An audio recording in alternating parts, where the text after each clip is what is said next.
이번 시간에는 내추럴 조인이라고 하는 것에 대해서 보겠습니다. 이 내추럴 조인은 기호로, 연산자의 기호로 이렇게 별표로 보통 표기를 하는데요. 이 내추럴 조인은 조인의 또 다른 변형이라고 되어 있죠. 또 다른 변형인데, 이키 조인의 경우에 조인 조건이 이퀄이기 때문에 조인 애트리뷰트의 두 값이 항상 똑같습니다. 그러니까 그 두 번째 조인 애트리뷰트는 항상 같기 때문에 없어도 상관없는 거죠. 그 이키 조인의 그 두 번째 조건을 결과에 나오지 않도록 그 결과에서 빼고 보여주는 조인이 내추럴 조인입니다.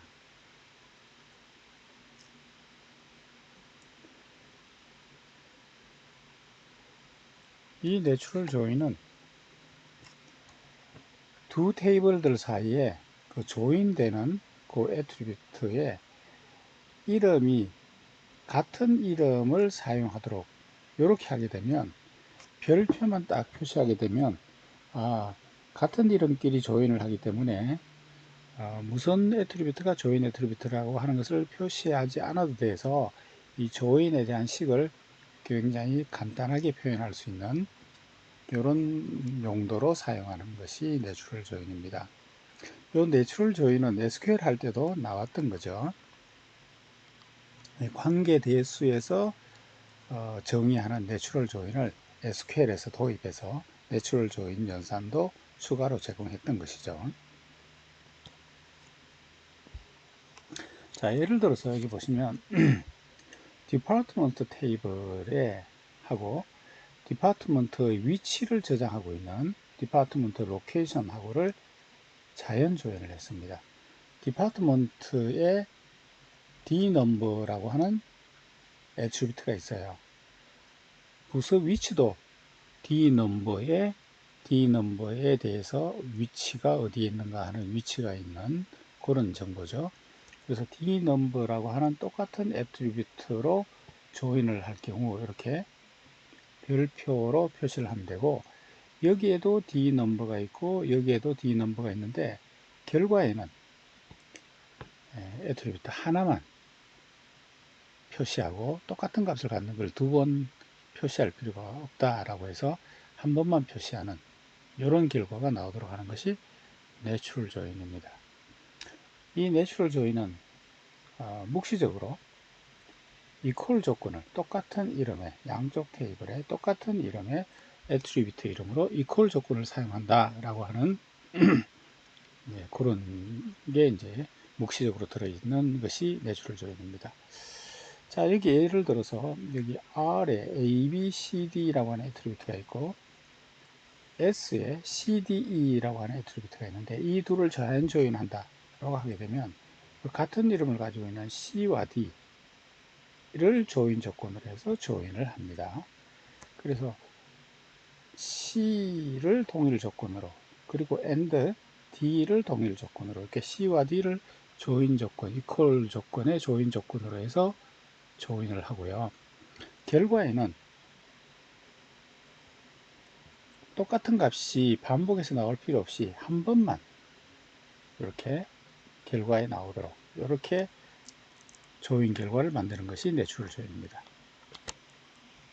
자, 여기 예제에 보시게 되면 프로젝트 테이블하고 디파트먼트 테이블하고 둘을 조인하네요. 프로젝트 테이블에 관리 부서 번호가 있어요. 그래서 이 관리 부서 번호하고 부서 테이블의 부서 번호에 대해서 부서에 대한 정보가 있죠. 그래서 이 부서 번호를 가지고 이퀄 조건으로 조인을 했어요. 그래서 이 부서 번호가 양쪽에서 나오는 건데 결과에는 한 번만 표현이 되어 있죠. 그래서 여기에 있는 값, 여기에 있는 값 이퀄 조건으로 조인을 하는데 결과에는 조인 조건이 조인 애트리뷰트가 하나만 표시되도록 이렇게 결과가 나왔습니다. 그 다음에 여기 보시게 되면 부서하고 부서의 위치하고를 자연 조인하고 있네요. 예. 여기에 부서의 정보가 이렇게 있는데, 부서 번호가 이 부서 테이블의 기본 키죠. 부서의 위치는 부서 번호에 대해서 부서의 위치가 이렇게 쭉 리스트 되어 있는 것이 부서 디파트먼트 로케이션인데, 이 자연 조인을 할 때 부서 번호를 조인 조건으로 해서 그 값이 같은 것끼리 조인을 했고, 이 조인 조건의 양쪽에 나오는 부서 번호가 결과에 한 번만 나왔죠. 자, 이렇게 결과가 나오는 것이 자연 조인입니다. 자, 이어서 관계 연산의 완전 집합이라고 하는 것에 대해서 말씀드리겠습니다. 영어로 얘기하면 complete 셋이다. 뭐의 셋이냐? 연산자의 셋이다. 그래서 이 연산자들이 이것만 있으면 컴플리트한 집합이다. 관계 연산자가 이것만 있으면 완전하다. 다시 말하면 모든 종류의 정보를 연산할 수 있다. 모든 종류의 정보를 가져올 수 있다. 모든 정보를 검색, 모든 정보를 다룰 수 있는 관계 데이터베이스 릴레이션으로부터 모든 종류의 정보를 가져올 수 있는, 검색할 수 있는 연산자의 그 집합, 모든 종류의 정보를 다 처리할 수 있는 그런 연산자의 집합, 요걸 이제 완전 집합이라고 합니다. 요게 있으면 모든 걸 다 할 수 있는 거죠. 예, 요거 모든 것을 다 할 수 있는 최소 연산자의 집합, 요걸 완전 집합이라고 그러는데, 그 완전 집합에 셀렉트 연산, 프로젝트 연산, 유니온, 디퍼런스, 카테이션 곱, 예, 요 리네임이 있어도 되고 없어도 됩니다만, 요 5개가 관계 데이터베이스의 연산자의 완전 집합이라고 합니다. 다시 말하면 최소한 요 5개는 있어야 모든 종류의 정보를 처리할 수 있다. 모든 종류의 정보를 가져올 수 있다. 라고 해서 이것을 연산자의 완전 집합이다. 이렇게 봅니다. 요 5개가 있으면 뭐든지 다 표현할 수 있어요. 모든 종류의 지리를 다 표현할 수 있어요. 여기 보시게 되면 합집합은 있는데 교집합이 없어요. 예, 최소 연산자의 집합. 요것만 있으면 요걸 조합해서 다른 것들을 다 할 수가 있어요. 교집합 같은 경우에는 여기 보시다시피 합집합과 차집합을 조합하면 교집합과 같은 결과를 만들 수가 있습니다. 그러니까 교집합은 있으면 편리하지만 없어도 합집합과 차집합을 이용해서 그 교집합의 결과를 가져올 수 있어요. 조인 같은 경우에 카테이션 곱을 한 다음에 셀렉트를 하게 되면 조인과 같은 결과를 얻을 수 있죠. 그래서 조인은 있으면 편리하지만 없어도 됩니다. 그래서 요 5개를 관계 연산자의 완전 집합이다. 이렇게 얘기합니다. 자, 그 다음에 연산자 중에서 조금 이제 그 복잡한 개념인데, 나눗셈, 디비전이라고 하는 연산을 말씀드리겠습니다. 이 디비전이라고 하는 연산은 어떻게 표기하느냐면 이렇게 표기합니다. 나눗셈 연산을 표기합니다.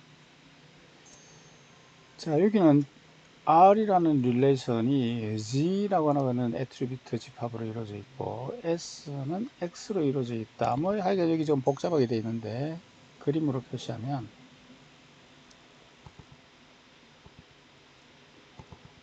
나누어지는 릴레이션 R은 X와 Y로 이루어져 있다. Y를 앞에다가 쓸게요. 그래야 조금 이해하기가 편합니다.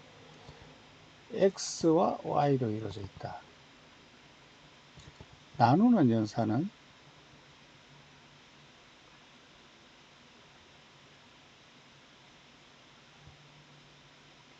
X로 이루어져 있다. 다시 말하면 이 나누는 릴레이션의 애트리뷰트가 여기 다 포함되고 다른 추가적으로 이 Y를 가지고 있는 거예요. 그래서 이 X하고 이 Y를 합쳐서 G라고 이렇게 얘기했던 거예요. 그래서 어쨌거나 나누는 릴레이션의 애트리뷰트가 나누지는 릴레이션에 다 들어있고 다른 게 좀 들어있어야 됩니다. 그 다음에 여기에 이제 터플이 예를 들어서 x1, x2, x3 이렇게 세 개만 있다고 칩시다. 터플이 이렇게 세 개가 있다고 칩시다.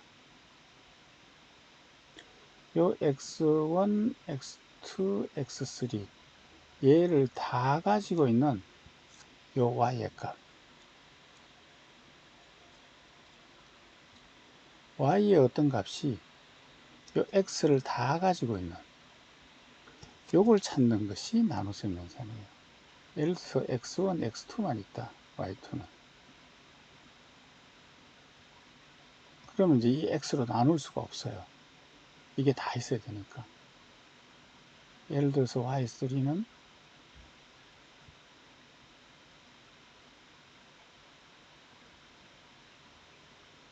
얘 값이 다 있다. 그러면 요거를 다 가지고 있는, 얘를 다 가지고 있는 y의 값이 뭐냐? 요걸 찾는 것이, 그럼 요 결과가 y라고 하는 애트리뷰트로 이루어진 결과가 나오면서 y1, y3 요게 결과가 나옵니다. 우리가 8 나누기 예를 들어서 2 이렇게 하게 되면 몫이 4죠. 나머지는 이제 0인데 8 나누기 2라고 하는 것은 2가 8 안에 몇 번 들어있느냐라고 하는 거죠. 그게 이제 4번 들어있다라고 하는 거죠. 그러니까 요 S가, 요 S의 터프리 오잖아요. 요 S가 몇 번 들어있느냐는 거죠. 요 S가 여기 한 번 들어있고, 여기 한 번 들어있고, 그죠? 요 S가 다 들어있는 Y를 구하는 것. 요게 나눗셈 연산입니다. 그래서 여기에 대한 설명이 지금 이제, 뭐, 여기 이 S에 대한 터프를, 모든 터프를 다 가지고 있는 X 값이 뭐냐. 뭐가 좀 잘못됐는데, 여기 아마, 예. 요걸 다 가지고, 요걸 다 가지고 있는 Y 값이, 터플 TRE의 Y 값이 뭐냐. 요걸 찾는 게, 요 Y 값이 뭐냐. 요걸 찾는 게 이제 나눗셈이죠. 자, 뒤에 예제가 있으니까 예제를 가지고 설명드리겠습니다. 자, 예를 들어서 여기 보시면, 여기 이런 테이블이 하나 있고, 이 테이블을 이걸로 나눕니다.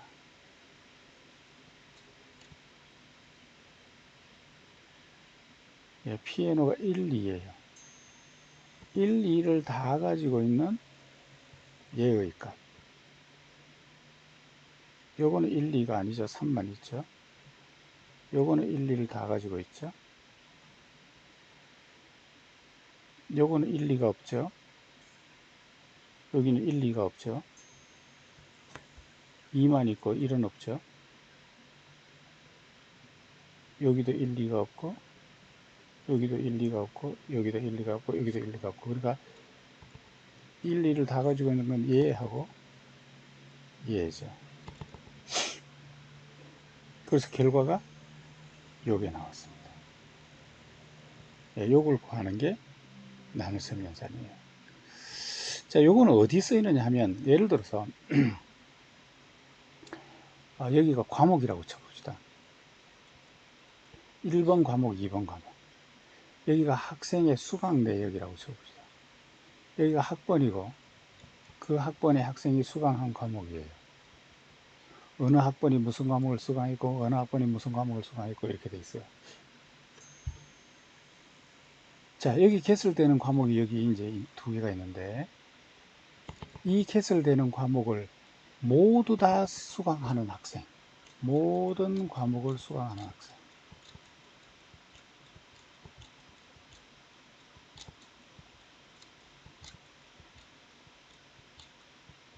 네. 이렇게 모든 과목을 수강하는 학생, 이렇게 하게 되면 이 수강 내역에다가 과목을 나눠주면, 그러면 이 결과가 요걸 모두 가지고 있는 여기 학번이 나옵니다. 학번의 학생이 나옵니다. 학생의 학번이 나옵니다. 이런 식으로 모든 걸 다 가지고 있는 어떤 값을 구하고 싶을 때 이럴 때 사용하는 것이 나눗셈입니다. 자, 여기까지 해서 관계대수 연산에 대해서 쭉 이제 중요한 연산들에 대해서 다 설명드렸습니다. 그래서 이걸 좀 요약해 놓은 내용이 나와 있는데요. 이 표는 여러분들이 참고하시고요. 관계대수에 대한 기본 연산들을 다 마쳤고 이번 영상 마친 다음에 다음 영상에서 추가적인 관계대수 연산으로 집계함수 그리고 아우터 조인 이런 내용들을 배우도록 하겠습니다. 이번 영상을 마치겠습니다.